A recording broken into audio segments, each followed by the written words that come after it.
आज हम लोग घनत्व के बारे में पढ़ेंगे। घनत्व यानी इसको इंग्लिश में कहते हैं डेंसिटी का SI मात्रक। आज हम लोग घनत्व का SI मात्रक निकालेंगे। तो उसके लिए सबसे पहले हम लोग क्या करेंगे, घनत्व बराबर द्रव्यमान बटे आयतन। क्योंकि होता है घनत्व, हम लोग जानते हैं कि प्रति इकाई आयतन में उपस्थित जो द्रव्यमान होता है उसी को घनत्व कहते हैं। तो हमने पहले क्या लिख दिया, घनत्व बराबर द्रव्यमान बटे आयतन। अब हम लोग क्या करेंगे, बराबर द्रव्यमान का मात्रक बटे आयतन का मात्रक। ठीक है, तो द्रव्यमान का हम लोग मात्रक क्या जानते हैं, किलोग्राम बटे मीटर पर पावर क्यू। क्योंकि आयतन का आप जानते हैं कि लंबाई गुने चौड़ाई गुने ऊंचाई बराबर मीटर गुने मीटर गुने मीटर, तो मीटर पर पावर क्यू। अब किलोग्राम को हम लोग कैसे लिखते हैं, केजी बटे एम पर पावर क्यू। तो किलोग्राम बटे मीटर क्यू, इसको आप लिख सकते हैं बराबर करके किलोग्राम बटे मीटर पर पावर क्यू, या इसको आप लिख सकते हैं किलोग्राम मीटर पर -3। क्योंकि आप जानते हैं कि नीचे से जब ऊपर जाता है तो माइनस हो जाता है। तो आज हम लोग देख लिए कि घनत्व का SI मात्रक क्या होता है, किलोग्राम प्रति मीटर क्यू या किलोग्राम मीटर पर -क्यू। ठीक है,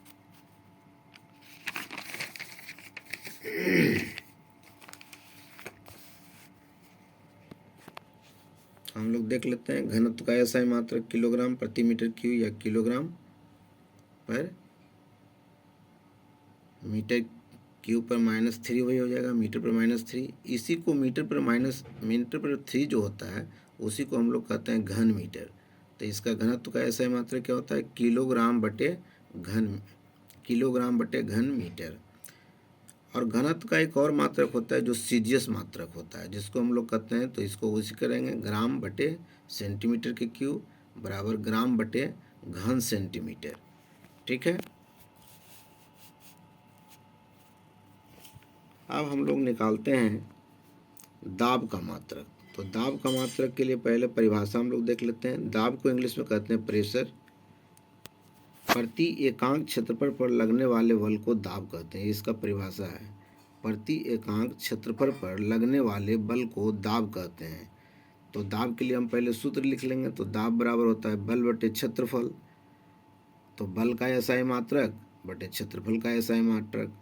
बल का मात्रक हम लोग जानते हैं न्यूटन होता है बटे मीटर स्क्वायर। तो मीटर पर 2 लिख देते हैं ऊपर में। इसको शॉर्टकट में बराबर करके आप क्या लिख सकते हैं, न्यूटन के बदले एन लिख सकते हैं, बड़ा एन क्यों लिखा जाता है, क्योंकि ये साइंटिस्ट के नाम पर है। तो साइंटिस्ट के जो नाम पर होता है वो बड़ा से लिखा जाता है। तो न्यूटन बटे मीटर स्क्वायर, जिसको हम लोग क्या कहते हैं, न्यूटन प्रति मीटर स्क्वायर, या इसको आप कह सकते हैं न्यूटन पर मीटर -2। तो न्यूटन मीटर पर -2 को ही पास्कल कहा जाता है। क्या कहा जाता है, न्यूटन मीटर पर -2 को ही पास्कल कहा जाता है।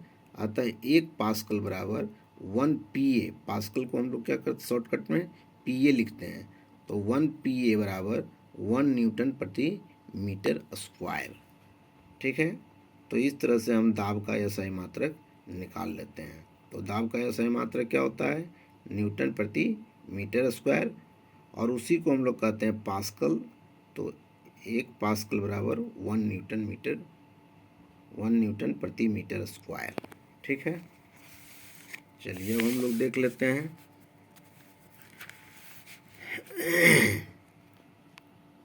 गैसीय दाब का मात्रक। गैसीय दाब का जो मात्रक होता है उसको कहते हैं एटमॉस्फेयर, और इसको शॉर्टकट में लिखते हैं ATM एटमॉस्फेयर। वायुमंडलीय दाब, वायुमंडल में वायु का दाब ही वायुमंडलीय दाब कहलाता है। ठीक है, वायुमंडलीय दाब का मतलब क्या हुआ, वायुमंडल में वायु का दाब ही वायुमंडलीय दाब कहलाता है। यानी वायु में जितना वायुमंडल का दाब हवा का दाब लगता है उसी को वायुमंडलीय दाब कहा जाता है। एक होता है सामान्य दाब। ये क्या होता है, समुद्र की सतह पर वायुमंडलीय दाब 1 एटमॉस्फेयर होता है, जिसे सामान्य दाब भी कहा जाता है, यानी नॉर्मल प्रेशर। तो नॉर्मल प्रेशर का मतलब हो गया 1 एटमॉस्फेयर। ठीक है, तो आता है 1 एटमॉस्फेयर बराबर क्या हो गया, 1 एटमॉस्फेयर बराबर होता है 1.013 × 10⁵ पास्कल। इसको याद रखिएगा, या बराबर हम इसको कह सकते हैं 1.01 × 10⁵ पास्कल। पास्कल का पीए लिखते हैं, एटम का एटमॉस्फेयर का एटीएम लिखते हैं। तो 1 एटीएम बराबर 1.01 गुने 10⁵ पास्कल, इसको याद रखना है। कुछ अन्य मात्रक भी होता है बल का, जैसे बल का एसआई मात्रक न्यूटन होता है, ऊर्जा का एसआई मात्रक जूल होता है, कार्य का एसआई मात्रक भी जूल होता है। तो ऊर्जा का, कार्य का, ये दोनों का मात्रक जूल होता है। कार्य का सीजीएस मात्रक भी होता है, इसको कहते हैं अर्ग। तो एक अर्ग बराबर होता है 1 gram dot metre square centimetre square बटे सेकेंड स्क्वायर, ठीक है, क्योंकि वर्क डन बराबर आप जानते हैं कि फोर्स गुने डिस्टेंस होता है। तो कार्य का एसआई मात्रक भी होता है और कार्य का सीजीएस मात्रक भी होता है। कार्य का एसआई मात्रक जूल होता है, जबकि कार्य का सीजीएस मात्रक अर्ग होता है, इसको ध्यान रखिएगा। 1 जूल बराबर कितना होता है? 1 जूल बराबर होता है 10⁻7 अर्ग, इसको याद रखिएगा। 1 जूल बराबर 10⁻7 अर्ग्स।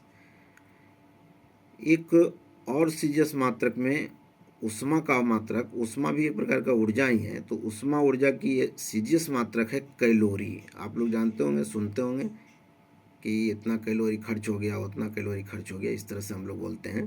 तो ऊर्जा को हम लोग, उष्मा ऊर्जा को मापते हैं कैलोरी में। तो 1 कैलोरी बराबर होता है 4.184 जूल, और इसी को हम लोग शॉर्टकट में लिख देते हैं 1 कैलोरी बराबर 4.2 जूल। इसको भी आपको याद रखना है, 1 कैलोरी बराबर 4.2 जूल होता है। अब देखिए क्या होता है कि कैलोरी जो होता है वो छोटा मात्रक होता है, तो हमको इसका बड़ा मात्रक भी कभी कभी यूज करना पड़ता है, तो उसको कहते हैं किलो कैलोरी। बड़ा मात्रक को क्या कहते हैं?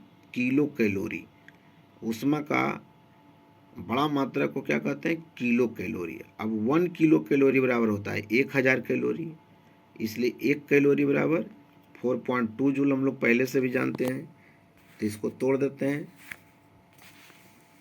तो 1 किलो कैलोरी बराबर कितना हो गया? 1 कैलोरी बराबर 4.2 जूल, तो 1 किलो कैलोरी बराबर 1000 से उसको गुना कर देंगे तो 4200 जूल, और 4200 जूल को आप शॉर्टकट में लिख सकते हैं 4.2 के जूल, यानी कैलोरी जूल। तो 1 किलो कैलोरी बराबर 4.2 किलो कैलोरी। तो बड़ा मात्रक में हम लोग कैलोरी को लिखते हैं, छोटा मात्रक कैलोरी और बड़ा मात्रक किलो कैलोरी, ठीक है। अब हम लोग लेते हैं ताप। ताप को ही तापमान या तापमान कहा जाता है, तापक्रम भी कहा जाता है, ताप भी कहा जाता है, तापमान भी कहा जाता है, और उसको इंग्लिश में कहते हैं टेम्परेचर। क्या कहते हैं? टेम्परेचर। ताप का एसआई मात्रक होता है केल्विन, और ये केल्विन जो है ये वैज्ञानिक का नाम है। क्या है? वैज्ञानिक का नाम। और आप जानते हैं कि वैज्ञानिक के नाम को कैपिटल लेटर में लिखा जाता है, इसलिए देखिए यहाँ पर के जो लिखा हुआ है वो कैपिटल लेटर है। तो हमेशा ध्यान रखिएगा, किलो को हम लोग छोटा के में लिखते हैं, जबकि केल्विन को बड़ा के में लिखते हैं, ठीक है। तो ताप का एसआई मात्रक क्या होता है? केल्विन। तो हमको जब भी ताप को मापना होगा तो हम कैलोरी में मापेंगे। कुछ टर्म है जो हम लोग देख लेते हैं, जैसे गलनांक। एक गलनांक का मतलब होता है मेल्टिंग पॉइंट, इसको इंग्लिश में क्या कहते हैं? Melting point. गलनांक, मेल्ट बने होता है पिघलना, और पॉइंट बने होता है बिंदु, ठीक है। मेल्ट बने क्या होता है? पिघलना, मेल्टिंग उसी से शब्द बना है, तो पिघलना, और पॉइंट बने बिंदु, यानी जिस पॉइंट पर, जिस तापमान पर, अब देखिए इसका परिभाषा भी लिख दिए हैं, वह तापमान जहाँ पर कोई वस्तु पिघलना शुरू करती है गलनांक कहलाता है। यानी जो वस्तु जिस टेम्परेचर पर जाकर पिघलना शुरू करती है उसी को हम उस वस्तु का गलनांक कहते हैं। मान लीजिए कि कोई 100 डिग्री पर पिघल रहा है, तो हम उसको क्या कहेंगे? गलनांक उस वस्तु का कितना हो जाएगा? 100 केल्विन, ठीक है, 100 केल्विन कहेंगे उसको। अच्छा, टेम्परेचर को 0 डिग्री सी में भी, डिग्री सी में भी करते हैं और डिग्री फ़ारेनहाइट में करते हैं, उसकी चर्चा हम आगे करते हैं। तो मेल्टिंग पॉइंट को हम लोग केल्विन में भी कर सकते हैं, डिग्री सी में भी, और डिग्री एफ में भी कर सकते हैं। तो देख लेते हैं कहाँ पर कौन सी होता है। तो गलनांक का मतलब क्या हुआ?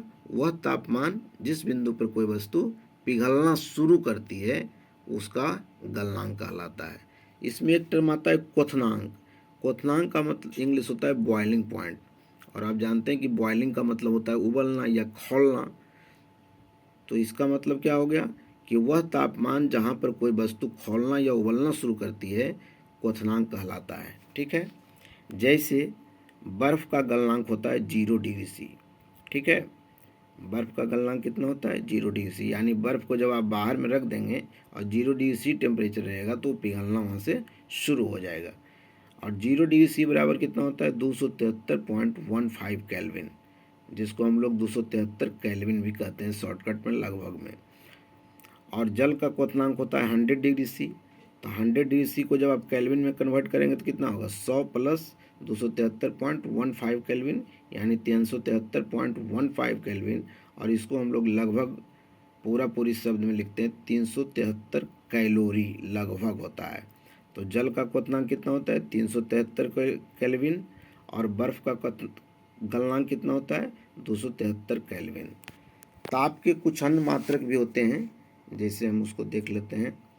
ताप का देखिए अन्य मात्रक में कौन आता है, पहला आता है डिग्री सेल्सियस और दूसरा आता है डिग्री फ़ारेनहाइट।